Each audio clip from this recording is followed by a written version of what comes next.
समीपोस कर रहे हैं। मेरे वजूद की उमंगें मुझे मुस्तकबिल के नए ख्वाबों को सोचने पर मजबूर कर रही हैं।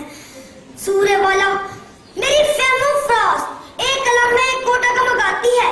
मैं खुद से सवाल करता हूँ कि क्या मैं इंसानियत की शबिदारी को सार कर सकूंगा?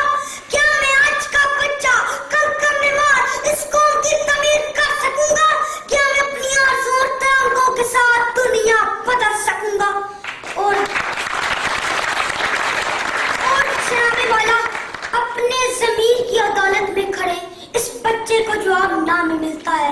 मैं दुनिया को कैसे बदलूं कि मेरे कोलों फेर में तज़ाद है, मेरा ज़ाहिर मेरे बातिन से मुख्तलिफ है। मैं अमीर और गरीब के साथ जबसा सलूक नहीं करता। मैं गोरे को काले से मुमताज समझता हूँ।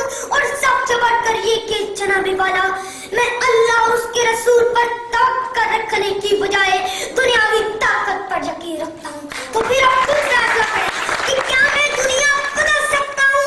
नहीं नहीं नहीं जनाबे वाला, हरगिज़ नहीं। सदर अज़ी वक़ार और फिर मायूसी के इस किरदार में एक तारा चमकता है।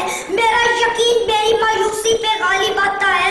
तरीके के पीछे छुपी रोशनी मेरी आंखों को चकाचौंध कर देती है और एक गहरी आवाज आके मुझे कहती है, जलाले आग की शोक पर के सहाब पैदा कर, जलाले आग की शोक पर के सहाब पैदा कर। अजल भी कांप उठे, अजल भी कांप उठे, वो शबाब पैदा कर। तू इनकलाब की आमद का इंतजार न कर, तू इनकलाब की आमद का इंतजार न कर, जो हो सके तो अभी इनकलाब पैदा कर। हुजूरे वाला मैं नहीं के गद्दाफ से अभी पूरी